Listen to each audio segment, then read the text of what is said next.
Hello everyone and welcome back to my channel, and if you're new here, thanks for joining me. I'm Katie and we're going to do some owls today. If you enjoy what you're seeing here and if you're new here, don't forget to give me a subscribe and then you can keep up to date with all the other bits and bobs I put on here.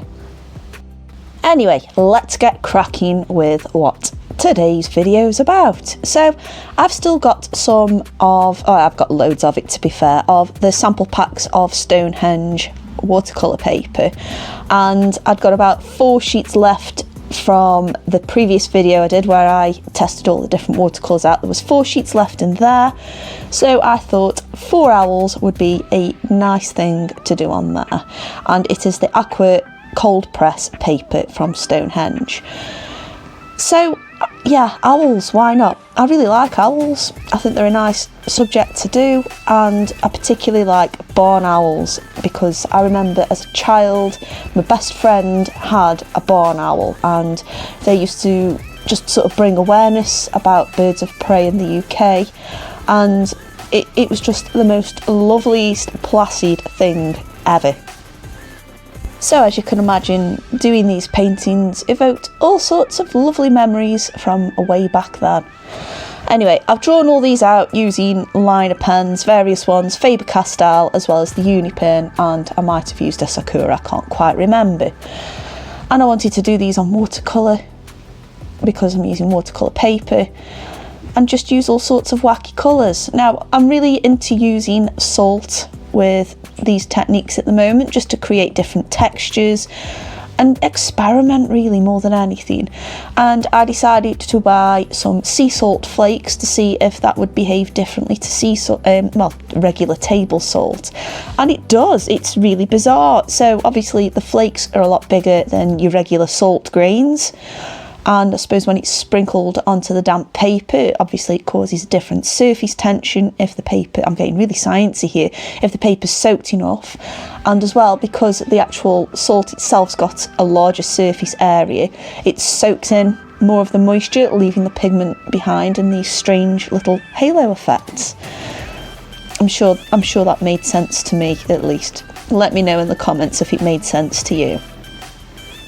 Anyway, the reason I've done this, again, it's pure experimentation. I also thought about going over the areas again just to see if I could still layer up, and you can to a certain extent. And I'm quite happy with it. I obviously used a gel pen just to add a few more stars. But yeah, worked out really nicely. Now with this one, again, I'm just using similar techniques and just playing about with colours really. That's why I really like using these little sample sizes, because I mean they are tiny, and I do like to work on a smaller scale, but this is like really small. But I find it quite interesting just to see how much I can pack in there. So for this one I've gone for a richer coloured background, and I'm in there sprinkling that salt again. Now the best bit of advice I can offer you, and I'm still learning this, is to really make sure you've scraped that salt off, because you can reactivate the paint underneath. So if you're painting on an area that hasn't had salt and you want to keep it a lighter colour, and you get a bit too close to a side where you have painted and using salt, if you haven't scraped all that off, it will attract the moisture and cause your paint to spread. So just be mindful there. Now for the owl's body, I didn't use any salt. I just wanted to try and get more of a bloom effect on there. And again, I really like it. You've got quite a nice twilight theme going on, and I absolutely love what's gone on in the background as well. It just adds a really nice, easy galaxy effect. Speaking of galaxies though, I thought I would do the galaxy on the owl's body, and yeah, I just really like it. You know, is it amazing? No. But have I learnt something? Yes, of course. Now, on to the third owl. I decided to put this lovely bird on a branch because he was just floating there otherwise. And I went in there with some lighter pigments. I wanted to use that lavender paint that I got in this last month's Up Crate box.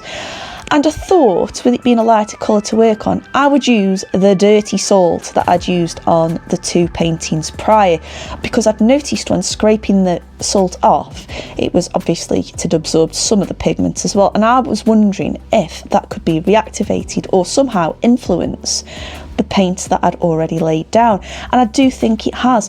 It's not a huge difference, but I do feel like some of that colour that was picked up in the salt from the previous paintings has embedded into this one. So that's also something to bear in mind as well. Yes, you're not going to have anything predictable with it, but that's okay. If you're managing your unpredictable materials, you've got some sort of control over it. That's an oxymoron, right? So a few stars in the background, but I didn't need to add too much detail on the owl. So we're on the 4th and final one, and I thought I would go to town with the colour on this. And yes, I know owls don't come in these colours, but that's okay. It's a painting, it doesn't matter. I'm not going for realism here, it's just experimentation. So for the actual owl itself, I wanted to use blooms, but I think I oversaturated the page, and I thought, well, I wonder if the salt can affect anything there. And I think because there were so many different pigments in there and levels of granulation, it added a really nice subtle effect. And by this point the salt was beginning to look a bit more like table salt because I'd scrumpled it down that much. And I used the dirty salt on a very pale background, and again you can see where that colour has dropped off out of the salt. I really just wanted to do a video today just playing about with this new technique I've adopted. I don't know if I'm going to use it on every painting I do, but I really, really do like doing this. I just need to let you know, if you do any of this in a sketch pad, I can't highlight the importance of making sure that that salt is scraped off, because if you go on the next page, it'll reactivate it. That's today's top tip. Anyway, I really hope you've enjoyed today's video. Let me know in the comments which your favourite owl was and which of your favourite salty techniques you liked, and whether you're going to try this yourself. I'd really like to hear if you do and how that went for you. Anyway, thank you so much for watching. If you enjoyed it, don't forget to give me a thumbs up. If you've made it this far and enjoyed the video, why not subscribe? And I will see you on the next one. Bye!